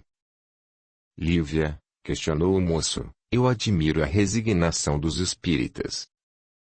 Vocês nos dão um exemplo vigoroso disso. O único ponto negativo dessa aceitação sem resistência é a conformação que pode levar à inércia, deixando que os fatos aconteçam, o que pode levar a uma contemporização passiva com o mal. Aí, meu bom amigo, é onde você labora em equívoco. A resignação não importa em inércia, mas tão somente em evitar o revide. A doutrina espírita, que é a revivência prática da mensagem evangélica, nos ensina a não revidar, mas nos induz a transformar o erro e seu agente, pelo ensinamento e pela força imperativa e constante do exemplo. Como é possível agir contra o erro sem o esforço da reação? O remédio não está na reação, mas, sim, na interação. Não percebo diferença entre agir, reagir ou interagir, para mudar o curso de um comportamento, pois de qualquer forma deve ser despendido um esforço para contê-lo e modificá-lo. Quando você age ou reage, transforma-se em sujeito ativo ou passivo da ação. Quando você interage, participa como força, negativa ou positiva, para agravar ou atenuar os efeitos do ato. Aqui está o ponto de equilíbrio, onde o agente pode interferir positivamente, sem as consequências explosivas do revide. Isso é o que nos ensina a mensagem evangélica, novamente revelada pelo Espiritismo. Lívia, você fala com certa convicção, mas sem anular contradições. A interação resulta sempre, por se equiparar a uma ação, seja ela negativa ou positiva. Não, meu amigo, quem interage, apenas influi no direcionamento do esforço, sem provocar confrontos, o que se alcança pela ação suasória do convencimento. Por outro lado, a reação ou revide, resulta da imposição raivosa de quem reage ou revida. Por isso, repito, a interação pode ser negativa ou positiva, tal seja o intento do agente, para o bem ou para o mal. O Espiritismo, como toda religião, me parece cheio de formalismos, mistérios e quisandas, o que o torna multiface, pois todo adivinho, cartomante, curador ou milagreiro que se espalham por aí aos milhares, se dizem médiuns espíritas. Agora mesmo, um folheto foi distribuído na cidade, dando notícia da chegada de uma certa mãe Olga, que faz, desfaz, conserta a vida e os destinos das pessoas, dando consultas e cobrando, dizendo-se médium vidente espírita. Paulo, você não pode ser enganado por essas malandragens interesseiras. Onde está o homem, aí também estão os seus defeitos. Cristo, como Buda, Maomé e outros espíritos rutilantes, ensinaram a concórdia, a prática da tolerância e o exercício do amor. Entretanto, os homens, dizendo-se seus seguidores, digladiam-se, destroem e comerciam na sombra de seus ensinamentos. O médium e a mediunidade não são propriedades do espiritismo, apenas não os negamos, por serem fatos incontestes, já comprovados pela ciência. O uso maléfico ou interesseiro dessas faculdades depende do homem, seja ele espírita ou não e, nunca, do espiritismo. A medicina não pode ser objurgada pelo comportamento do médico mercenário. O avanço da ciência não pode ser condenado pelo mau uso da tecnologia. O cristianismo não pode ser avaliado pela Inquisição. Também o espiritismo não pode ser maculado, por quem se diz espírita e explora a credulidade alheia. Sendo assim, qual é o âmago da doutrina espírita? Quanto à essência, o espiritismo arrima-se no Sermão da Montanha, ou seja, a prática do bem. Quanto à forma, o parâmetro a ser aceito e seguido é a verdade, cujo conceito pode ser alterado, quanto ao tempo e espaço, de acordo com os avanços do conhecimento, resultante da análise e da síntese científica. O que isso significa sinteticamente? Que o homem deve nortear-se pela prática do bem e aceitar as verdades cientificamente comprovadas, mesmo que, para isso tenha que rever conceitos anteriores. Então a doutrina espírita é transitória, como todas as religiões. Não, meu amigo, na essência ela é imutável, pois se afina com o desiderato da sabedoria infinita, que é a prevalência do bem. Quanto à forma, ela difere das demais, por aceitar os avanços do conhecimento, que leva à verdade, sem nenhum receio de rever seus conceitos, pois assenta-se na evolução, no aperfeiçoamento constante até alcançar o oceano infinito da verdade. Por isso não tem dogmas imutáveis, não tem liturgias, ou fórmulas mágicas e nem se arroga a senhora de conceitos e da verdade. Por isso, meu bom amigo, dizer-se espírita, não equivale a ser espírita. Lívia, quanto à norma ou regra de conduta, qual a diferença do espiritismo das religiões dogmáticas? O espiritismo não impõe, não condena, não promete, ele apenas aconselha a prática do bem. Cada um é artífice e juiz de seu destino, dentro dos limites das leis secundárias, onde impera o livre-arbítrio. Por isso nega o céu e o inferno, enquanto acentua a paz ou o sofrimento, como consequência de nossos próprios atos. O agrimensor, depois de uma demorada reflexão, voltou a tecer algumas considerações sobre o tema. Lívia, você fala com descortino e convicção, mas eu ainda reluto em aceitar o espírito e seu mundo como realidade. Penso que a nossa mente é o grande laboratório de toda essa fenomenologia desconcertante. Paulo, como nossa doutrina não impõe, eu não vejo nada de mal nisso, desde que você caminhe pelas trilhas do bem. O tempo é o grande mestre e artesão dos destinos. Hoje ou amanhã você encontrará a verdade. Paulo falou de seus planos de mudança, do desejo de sair daquele teatro de lutas e confrontos, onde a cobiça avilta o caráter e inverte valores. Depois de certos preparativos, o agrimensor se deslocou para a capital, com o propósito de promover sua tão adiada mudança. Desejando amealhar recursos para concretizar seu intento, procurou vender os diamantes que conseguira no garimpo, como pagamento pelos seus serviços, doações ou pela garimpagem que desenvolvera, ao costume da região. O dia amanhecera agitado, no burburinho das gentes, do ronco barulhento dos veículos, no agito próprio da cidade que transitava de pequena a grande metrópole. Na porta do hotel, o jovem apreciava a barulheira, os prédios em construção apontados para as nuvens, os vendedores, os jornaleiros, o guarda teimando em ordenar o trânsito. No fundo não gostaria de estar ali, preferia a natureza, a vida simples do interior a qual já se acostumara. Após o café da manhã, misturou-se na massa humana, agitada e indiferente, que formigava no centro da cidade. Dirigiu-se ao escritório de um comprador de diamantes, cuja fama de sucesso corria longe e com o qual já se contatara por várias vezes em suas andanças pelos garimpos. O desejo do agrimensor era vender seus diamantes e uma frente de serviço que mantinha no manchão mais rico do momento, para poder se instalar de vez na cidade grande. No escritório do capangueiro, a conversa se desenvolveu solta. Os sonhos tomaram novo impulso e coloração e os destinos tomaram, como sempre, os caminhos incontroláveis do desconhecido.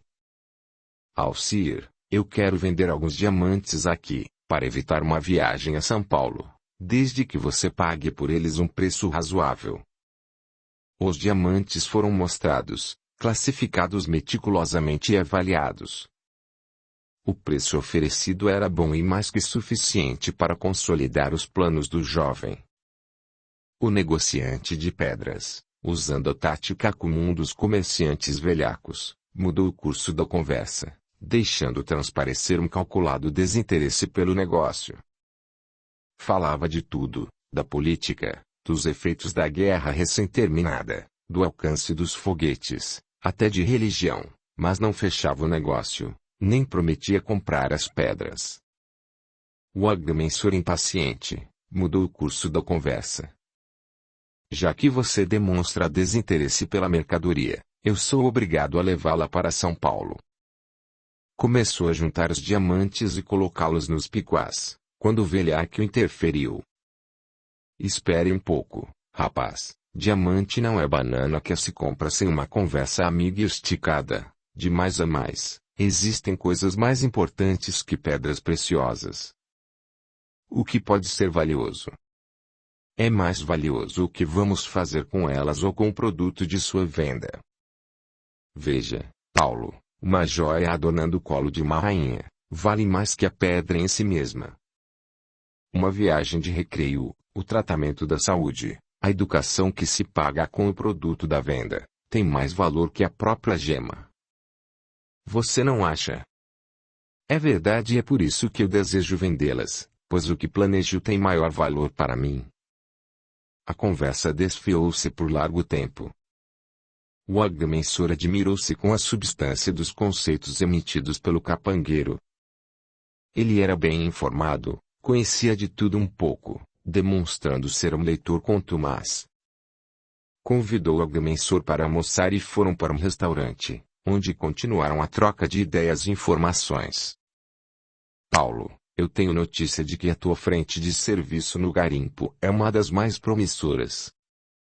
Isso é verdade. Ela mostra uma forma que promete. Então por que você deseja vendê-la? Como já falei, eu desejo mudar-me definitivamente para esta cidade, por isso devo desligar-me de tudo que deixei por lá. Você é muito jovem, tem que aprender muito.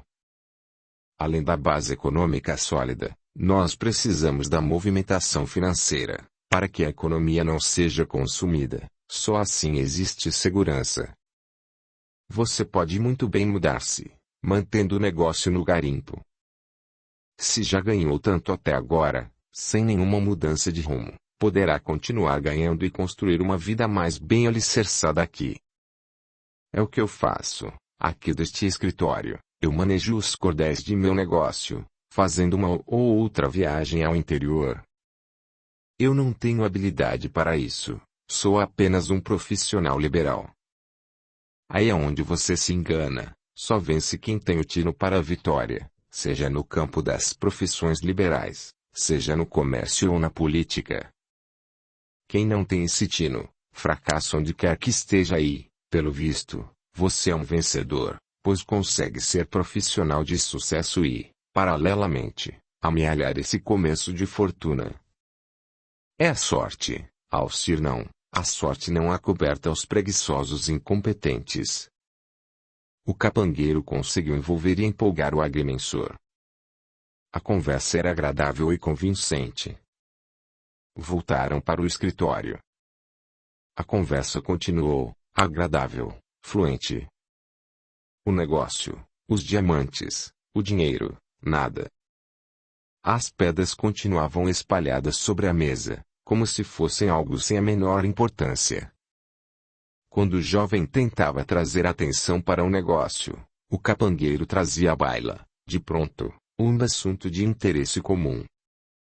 Já era pelo meado da tarde, quando o capangueiro mudou completamente o curso da conversa. Paulo, qual é tua religião? Eu respeito todas, mas não tenho religião. Acho essa história de igrejas, de doutrinas, um verdadeiro xarope. Você conhece a Bíblia? Muito pouco, mas não tenho grande interesse por ela. Pois deveria ter, é ela a fonte da verdade. Isso pode ser aceito, pelas mais de 1000 religiões que se abrigam sob sua sombra. Olha, Paulo, Deus fez o homem à sua imagem e semelhança, por isso todos devem cultuá-lo, tendo a Bíblia como sua palavra.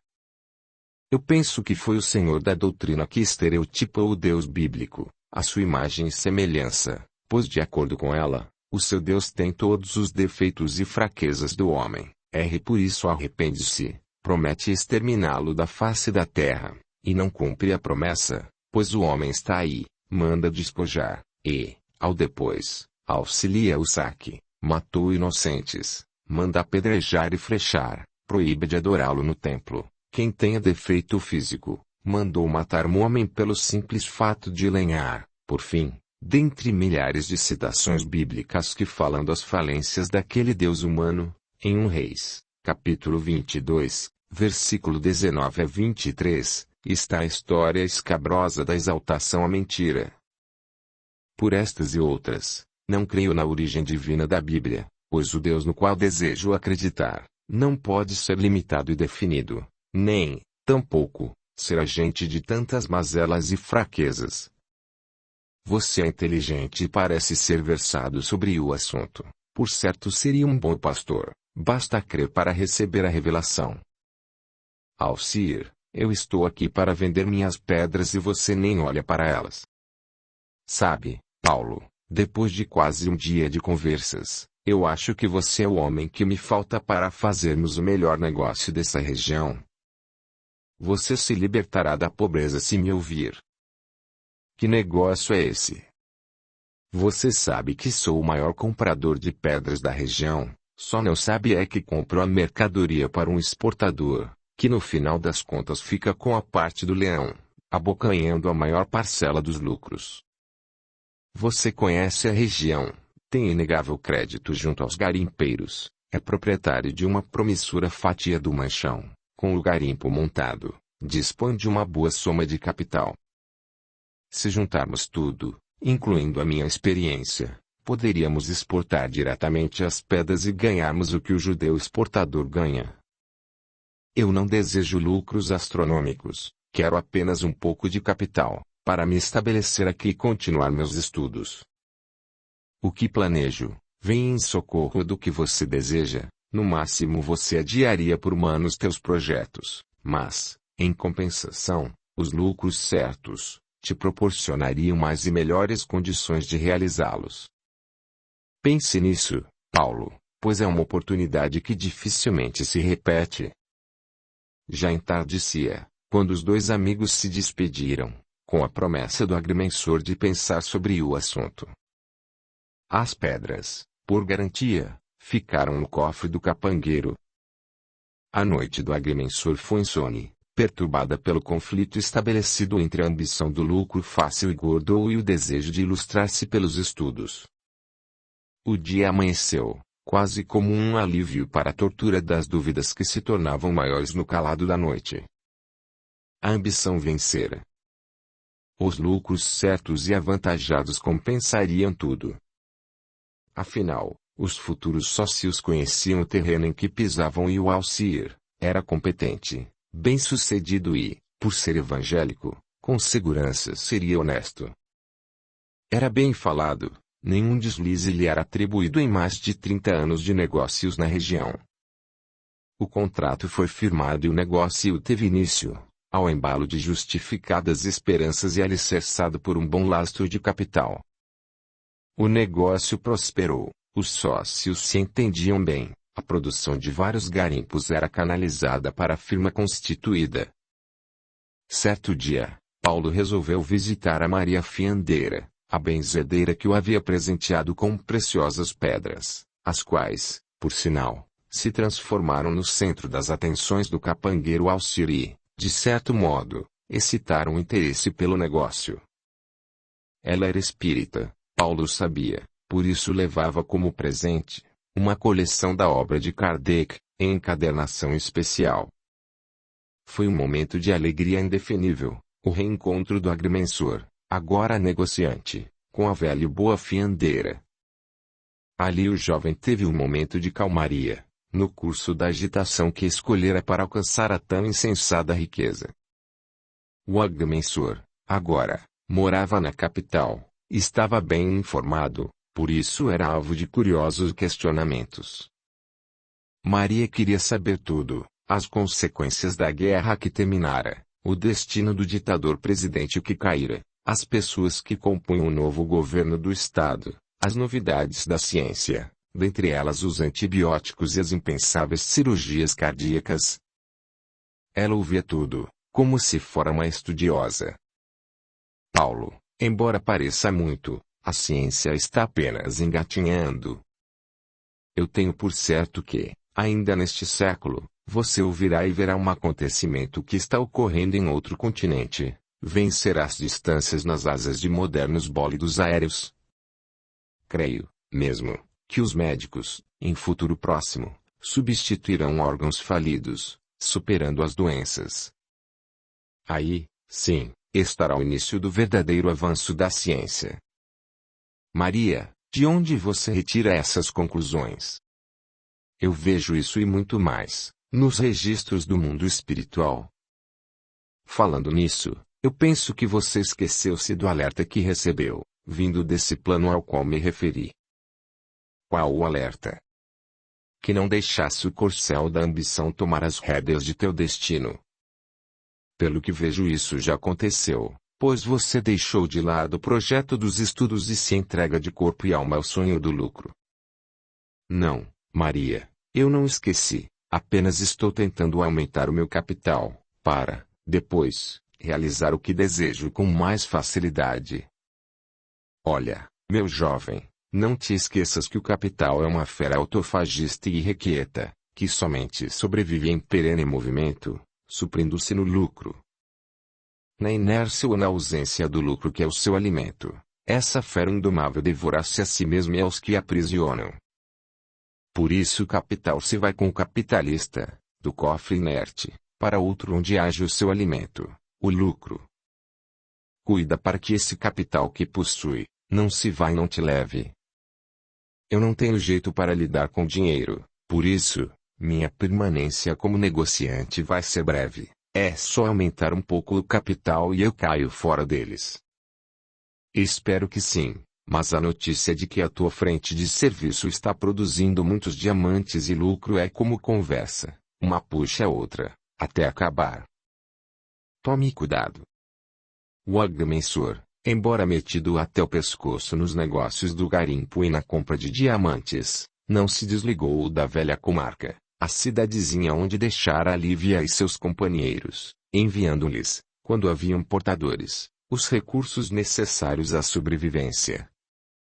O garimpo estava produzindo a mancheias, os negócios iam de vento em popa, os lucros jorravam sobre os dois negociantes, que já começavam a se empolgar com os embalos da riqueza. Déa, a prostituta, já havia se mudado para a capital. Doca, a dona da pensão e do cabaré, ultimava seus negócios para retirar-se dali. Paulo, que saíra primeiro, ao contrário das amigas, aumentava a cada dia os seus liames com o garimpo, seus diamantes e suas ilusões de riquezas fátuas. Naquela noite, depois de um dia estafante, de bons negócios e de colheita farta no garimpo, Paulo não conseguiu conciliar o sono. Algo pesado batia em sua mente, como a deslocá-lo da realidade. Num breve momento entre o sono e a vigília, percebeu a chegada de Melita, sua irmã, trazendo Lívia pela mão. Ficou surpreso. A irmã, há muito não a via, e até perdera o contato com ela, enquanto via Lívia andando livre da paralisia. Melita sussurrou-lhe aos ouvidos: Paulo, você está embriagado pela ambição, o diamante pesa no destino, tanto quanto vale em dinheiro. Volta aos estudos. O jovem amanheceu o dia, tocado por uma melancolia inexplicável. O desejo de rever Lívia e os demais amigos, empolgava sua mente. Deixou momentaneamente de lado os negócios e se deslocou para a sede da comarca. Foi uma festa para os amigos. Tetê não escondia alegria, desfazendo-se em amabilidades. Lia já ensaiava os primeiros passos, amparada por um bastão. Lívia, ao seu turno, parecia radiante, embora limitada pela paralisia. E o Teco, onde está? Como sempre, vai às aulas e, depois, sai à caça ou à pesca, com o propósito de prover a subsistência da casa. É um homem perfeito, no corpo de uma criança. Só fala o que deve sempre com sabedoria. Nós já nos acostumamos a ouvi-lo.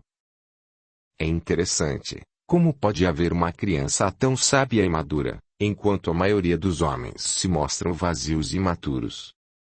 Olha, Paulo, respondeu Lívia, esses predicados são do espírito e, não, do corpo. Esse menino guarda-se a sabedoria das vidas vividas. Eu, ao meu pensar, creio que isso é uma questão de genética.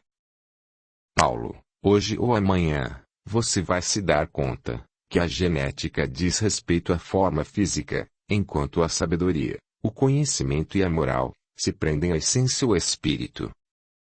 De fato eu já vi bastante para aceitar a solução espírita para este e outros dilemas, mas ainda prefiro aguardar o avanço da ciência para elucidar melhor os fatos e alcançar a verdade.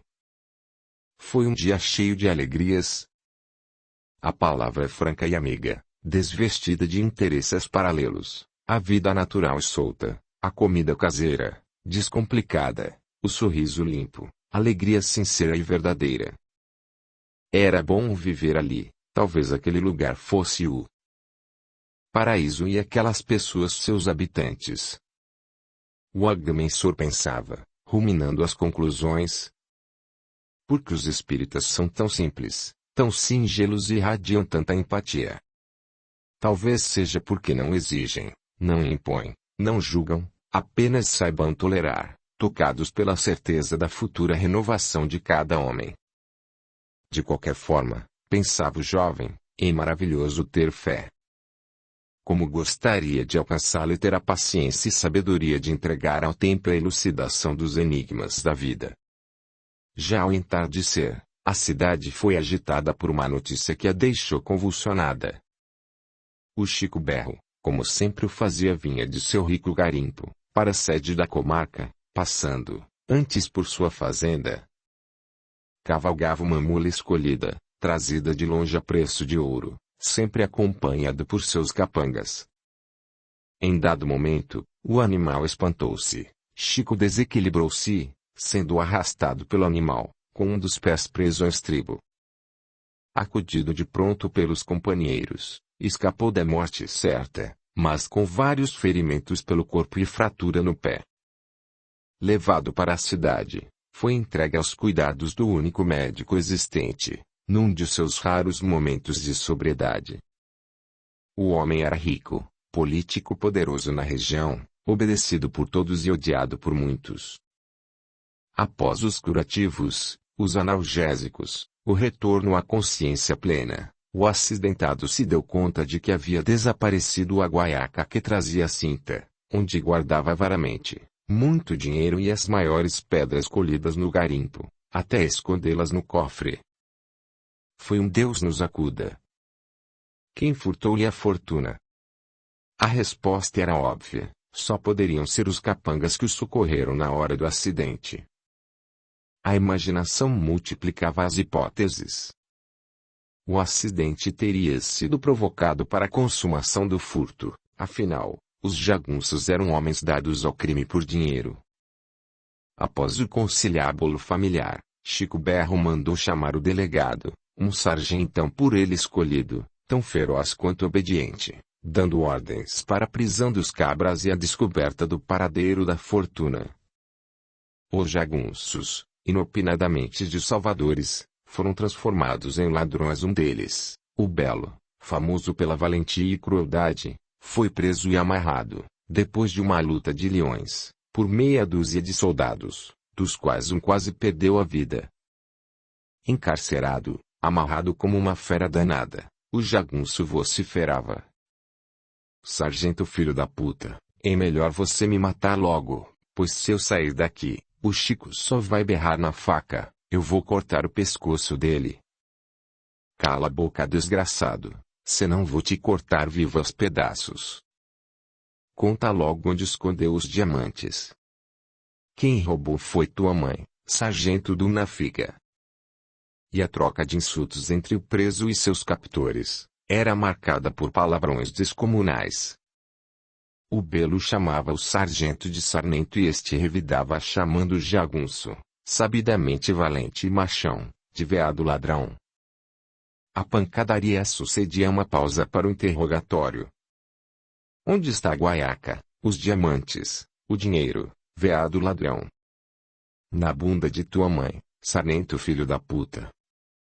Tome pancada, pontapés, tome palavrões e insultos.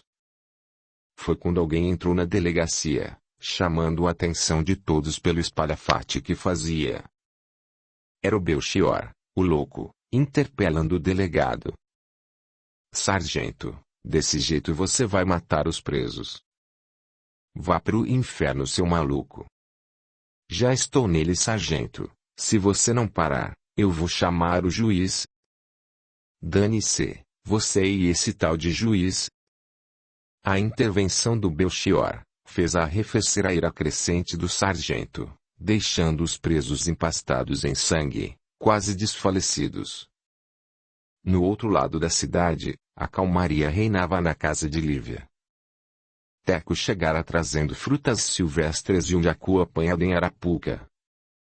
Todos o receberam com alegria. Ele ouvia, perguntava, queria saber de tudo. No dia seguinte, bem cedinho, ao retornar da costumeira caminhada, Paulo encontrou-se com o Teco, que de pasta à mão, se preparava para ir à escola. O menino se mostrou contente com o retorno do amigo. "Como é, Teco? Você está gostando da escola?" Gosto muito, e estou estudando com afinco. Vou ser jornalista, pois gosto de escrever. Falaram de muitas coisas, dos estudos, dos professores, sempre com a demonstração clara de que naquele pequeno corpo se demorava um grande espírito. Doutor, eu te agradeço pelo amparo prestado a todos nós. Você é um bom menino, esforçado, obediente e estudioso, com certeza vai vencer na vida. Eu sou quem te agradece pelo desvelo com Lívia e TT, pois elas não perdem oportunidade de exaltar as tuas qualidades. Eu sei que o senhor não acredita, mas eu já vivi outras vidas com elas, por isso estamos ligados por laços espirituais, que só o tempo é capaz de consolidar. Então você acredita em reencarnação? A reencarnação é a porta para a evolução do espírito. Todos nós, inclusive o Senhor, já estivemos juntos em outras vidas, por isso estamos aqui, atraídos uns pelos outros, para completarmos o nosso aprendizado. Se isso é verdade, quem foram e onde viveram vocês no passado? Do que me é dado relembrar, vejo Lívia sempre ligada a mim, em várias vidas. Vejo também a minha mãe e a TT, como figurantes da mesma história. Eu vivo constantemente essas lembranças. Teco, eu acho melhor você esquecer essas coisas e se aplicar aos estudos, para poder libertar-se da pobreza. Eu estou me esforçando, mas não penso em pobreza ou riqueza, eu quero é saber das coisas. Está bem, estude, quando terminar o curso primário, eu vou ajudá-lo a continuar os estudos. Doutor, eu fico feliz e não dispenso a promessa. Teco era, realmente, um menino vivaz e atraente, dotado de inegáveis qualidades morais. Audiolivro realizado pelo canal Surya Chand Audiobook. Paulo, ao visitar o amigo que era juiz na comarca, tomou conhecimento da prisão dos jagunços e das atrocidades praticadas pelo sargento, para arrancar a confissão do paradeiro da Iguaiaca com os diamantes e dinheiro do Chico Berro. Pois é, meu amigo, esse é desfecho quase certo, resultante da contratação de jagunços. Eles, como serpentes, sempre ferem quem os alimenta. E o que o senhor fez? Mandei que o sargento parasse com as torturas, sob pena de processo, mas duvido de sua obediência. Falavam de tudo, inclusive das novas atividades do agrimensor, como negociante de diamantes. Você está certo, Paulo. Quem trabalha não tem tempo de ganhar dinheiro e sem esse implacável senhor, não alcançamos o que é bom na vida. Eu quero, apenas, ganhar um pouco, para continuar meus estudos. Pois ganhe, estude, mas guarde o suficiente para prevalecer na vida. Após outras considerações, Paulo retornou à casa de Lívia, onde era esperado para jantar. De longe, enquanto caminhava, ouviu as conhecidas vozes de Lívia e seus amigos, que cantavam. Era um conjunto mavioso, onde se faziam ressaltar a voz privilegiada de Lívia, complementada pela flauta vocal de Teco, num arranjo maravilhoso que só a natureza pode arquitetar. Cantaram conhecidas músicas do cancioneiro popular, numa sucessão que mais se assemelhava a um brinde. O jovem acercou-se da casa, sentando-se na raiz de uma frondosa árvore que sombreava no terreiro, temendo interromper aquele melífluo solfejo. E os cantores concluíram. Nas asas do destino vou vivendo. Sem saber o que sou, vou sendo, alegre, sorrindo, no balanço da vida. Vou indo, sendo, vivendo. Indo, venço sofrer, sorrindo. Paulo entrou naquela casa, onde o sofrimento físico e as limitações materiais eram vencidos pela fé e pelo prazer de viver. Foi recebido com a costumeira alegria, o jantar servido, a conversa amiga sobre o trivial da vida. TT, que conhecia como ninguém o coronel Chico Berro, quis saber o que se passava com ele. Como vai o coronel? Com algumas escoriações e uma fratura no pé, sofre mas não corre perigo de vida. O pior é o que mandou fazer com os seus jagunços, mandando prendê-los pelo sumiço de uma guaiaca repleta de diamantes e dinheiro, no cenário do acidente. Ele pensa que os jagunços surrupiaram a bolsa. Sim, e ordenou ao delegado que torturasse os presos, para que confessassem onde haviam escondido a fortuna. Só a intervenção do Belchior, o louco, levando a notícia ao juiz, fez cessar a tortura. Belchior? Inquiriu Olivia. Sim, o Belchior. Você já ouviu falar dele? Meus sonhos são povoados por um homem excêntrico, mas de inteligência aguçada, que diz chamar-se Belchior. Não deixa de ser interessante. Paulo calou-se, ruminando os pensamentos, ligando aquela informação ao que ouvira no garimpo. Teco, que ouvia tudo em silêncio, interferiu chamando a atenção de todos. Doutor Paulo, ontem, quando eu vinha coletando frutas pelo cerrado, encontrei um desses cintos largos que os boiadeiros usam. Coloquei-o na sacola e trouxe para cá. O que a bolsa tem dentro dela? Não sei, não abri. Pensava em mostrá-la a TT, para descobrir o dono e devolvê-la. Traga aqui, vamos ver do que se trata. Teco foi ao quarto dos fundos, voltando com uma sacola, entregando ao amigo. Paulo abriu e certificou-se de que era uma guaiaca. Abriu as dobras da bolsa e constatou que era a mesma perdida pelo Chico Berro, guardando uma fortuna em diamantes, dinheiro vivo e documentos. Teco, nós estamos com um problema nas mãos. Esta é a bolsa do coronel, que já está causando transtornos para outras pessoas. Paulo admirou-se daquela criança não haver mexido na bolsa, tratando-a como uma coisa qualquer. Teco, você não pensou em abrir essa bolsa?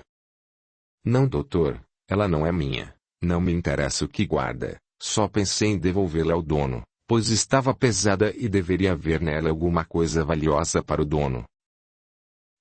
Teco, você é um bom menino. Vamos comigo à casa do juiz. Na residência do magistrado, contaram a história, sendo o menino interrogado pelo experiente servidor da justiça, a cujas perguntas respondia com firmeza, dando ao juiz a convicção da verdade. De pronto a autoridade ordenou que libertassem os presos sob suspeita, convidando o agrimensor e Teco para irem à residência do Chico Berro. Eu não quero ir, disse o Teco, aquele homem já me bateu, por causa de mangas.